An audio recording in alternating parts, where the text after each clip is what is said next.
Yo, part one of the Hormozi video. You guys loved it. And check out that thumbnail, by the way. Wow. Hope you guys like the new thumbnail just as much. But before we actually dive into the video, I have something to ask you guys. If you loved part one, it would mean a lot to me and it would help me out so much. If you could take a quick second to subscribe to the channel. And then number two, what I want you to do if you're an entrepreneur who's serious about leveling up and who's willing to take action after they learn and actually implement, what I need you to do is watch the whole video of part two and then comment watched at the end and then drop your biggest takeaway below. This is going to help you reinforce what you're learning and turn the knowledge into action. So watch the whole video, comment watched at the end, drop your biggest takeaway below. It's gonna help you reinforce what you need to do moving forward. And with that in mind, let's roll the video. All right, guys, welcome to part two of what I learned from spending a full day with the $100 million entrepreneur, Alex Hormozi. With that in mind, let's dive in. So this is part two of the two-part series breaking down what I learned after spending a full day with Alex Hormozi, the $100 million entrepreneur. In part one, I covered how I got access to spending a full day with him out of nowhere, fully unexpected, and I also broke down my biggest observations of who he is, how he shows up, how he thinks, how he operates, and how that's all allowed him to hit $100 million. If you want to check that out, go back and watch the previous video. And then right here for part two, we're gonna dive deep on the business insights that he shared with me. So that being said, I do have some notes on my computer. I will be looking away at times. And with that in mind, let's jump right in. He told me to niche down and go all in, even at our level. For those of you guys that don't know, I was considering starting to coach more than just agency owners, and I was considering to help consultants, coaches, other high-ticket entrepreneurs scale to 7 figures. One of the biggest pieces of advice that he gave me was to triple down even harder on my niche, which goes to show that there is no perfect niche. Every niche sucks, and even as you scale, the answer is not new, the answer is better. Which brings me to point number two.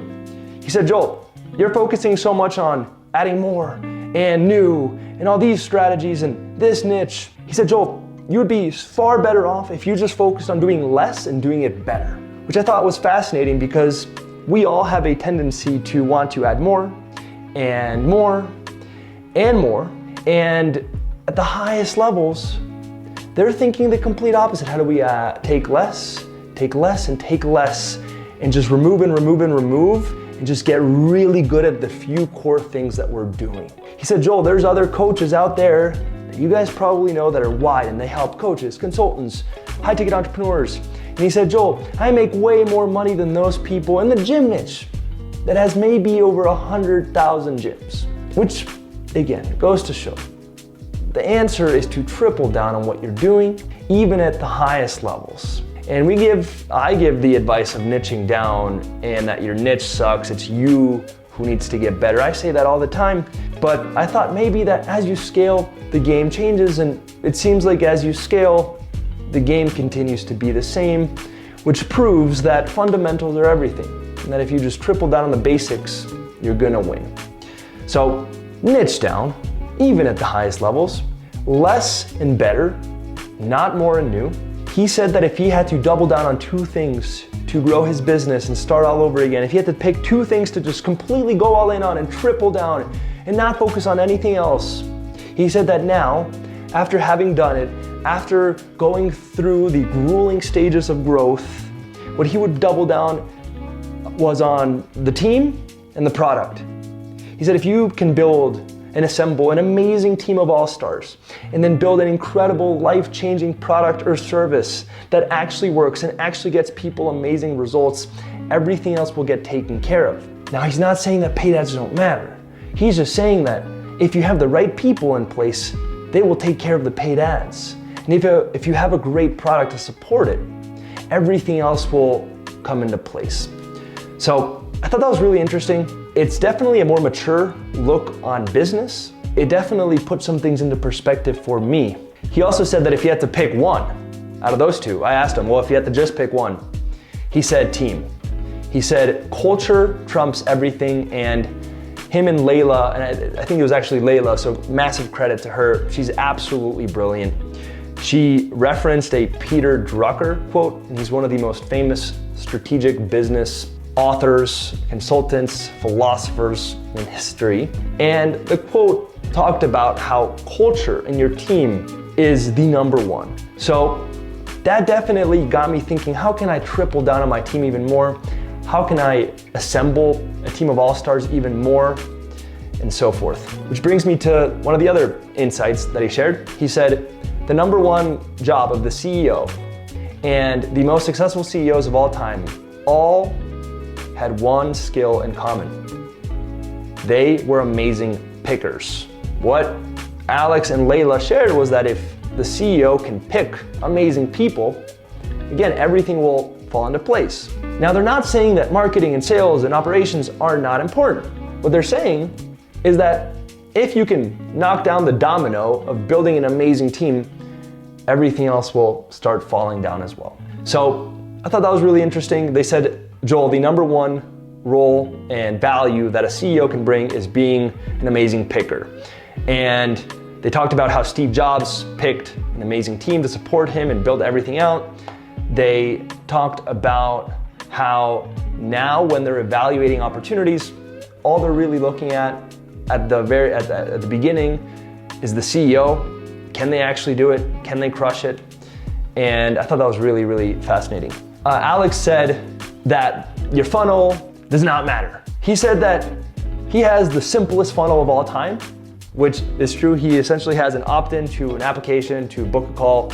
He said, funnel doesn't matter. And all these people that are online entrepreneurs are looking for the next funnel that's gonna change the game. And he said, Joel, character over tactics.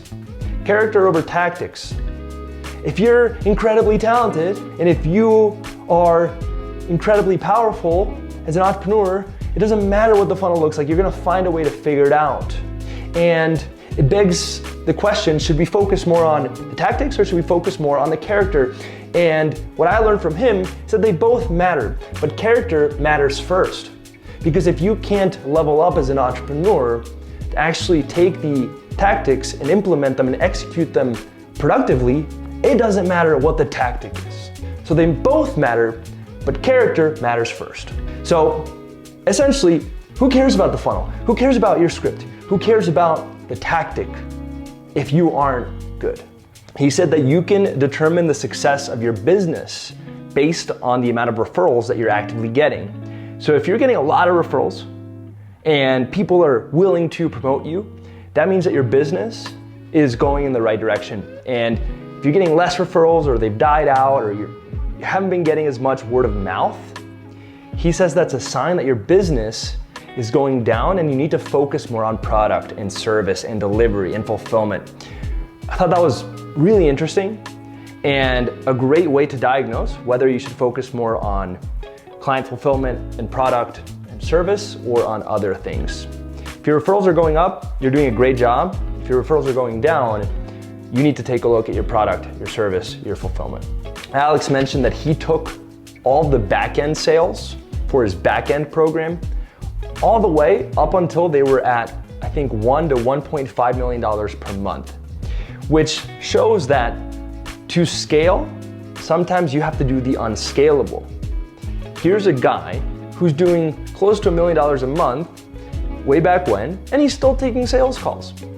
So I think it's really important to stay in the game just long enough to scale by doing the things that are unscalable, like still taking all of the back-end calls. And then also, there's gonna be a few tasks in your business that are high ROI that you should be the one to do, even at a high level. So I think this goes to show that a lot of us try to automate and fire ourselves very, very quickly, and that's important, and that line of thinking is really powerful, but it's also powerful to ask ourselves, what are the highest ROI activities that I shouldn't automate it, that I shouldn't fire myself, that I should still be doing to scale the unscalable? I don't know if you guys know this, Alex has transitioned a lot into the investor role along with Layla, and they're crushing it. And one of the biggest things they told me is that investors, completely different persona than operators. So what you need to be a great operator can actually harm you as an investor and vice versa. So this goes to show that a lot of you guys need to just focus on your business and double down on growing your primary asset, which is your company and yourself, and not even worry about being an investor. And once you are an investor, it's gonna require a whole different framework. It's not a lot of hard work, at least not in the labor side of things. It's a lot of intellect, it's a lot of analysis, it's a lot of reading people very well. So I thought that was interesting. He also said that to scale a business to the level of even Jim Launch, which has done over $100 million, or at least his companies combined, he said he only needs 6 acquisition channels. And I thought that was really fascinating. For example, cold calling would be an acquisition channel. For example, paid ads would be an acquisition channel. For example, referrals would be an acquisition channel. He said you really only need 6 amazing ones in order to scale to crazy levels. And I thought that was liberating because again, it goes back to the idea of doing less and better as opposed to more and new. He said that you have to find what works for you in terms of your routine. If you don't want to wake up at 4 a.m., just because Alex wakes up at 4 a.m. doesn't mean that you have to. I thought that was really powerful. And it also takes some pressure off to always need to be like every other entrepreneur. Guys, be yourself, figure out what works for you. Take the frameworks and innovate on them. So really the framework of what Alex is doing is uninterrupted deep work time. That's what waking up in the morning allows him to do. Having uninterrupted deep work time. So if you have uninterrupted deep work time from 9 to 12, 9 a.m. to 12 p.m., that's fine. You have to find what works for you. And I thought that was interesting. And I asked him, I'm like, hey, I told him, I tried the 4 a.m. thing, didn't work for me. I took the framework, I innovated on it, I made it my own. I like to wake up at 7:30 to 8, start my work day by 9 or 10. That's what works for me. I don't take any meetings until the afternoon, which allows me to do uninterrupted deep work.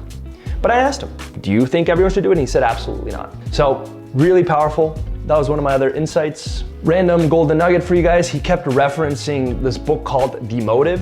So I'm gonna be reading it. I think you should read it too. He also did say that every piece of advice, and this is something I say as well, has context. So just because he told me to read it also doesn't mean that you might need to read it. But he did mention it like 3 or 4 times. So definitely at least look it up.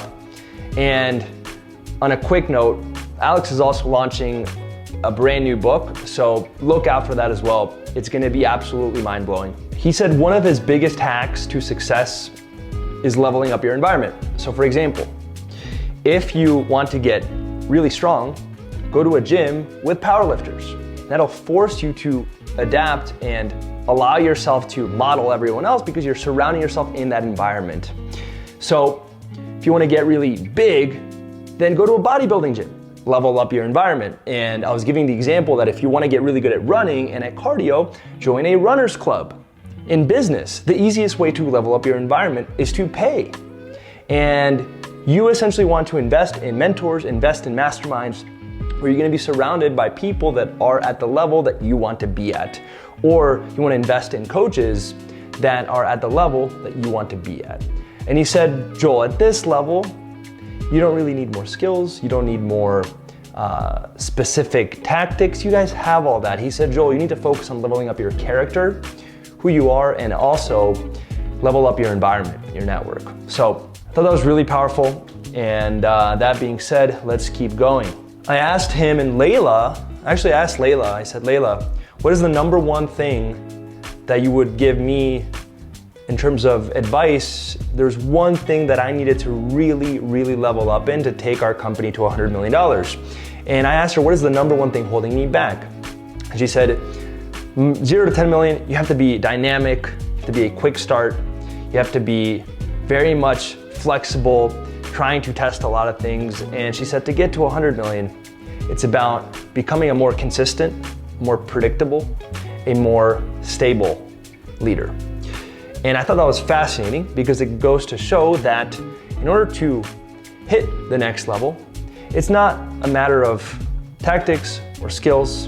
Instead, a better question is, who do I need to become to get to the next level? So with that in mind, those were some of my top insights for you guys. Alex, Layla, appreciate you both so much. For those of you guys that don't know, they helped me go from 300K a month to 700K a month cash collected, and I'm just forever grateful. So with that in mind, if you found value in this video, like, subscribe, and then drop your biggest takeaway below in the comments.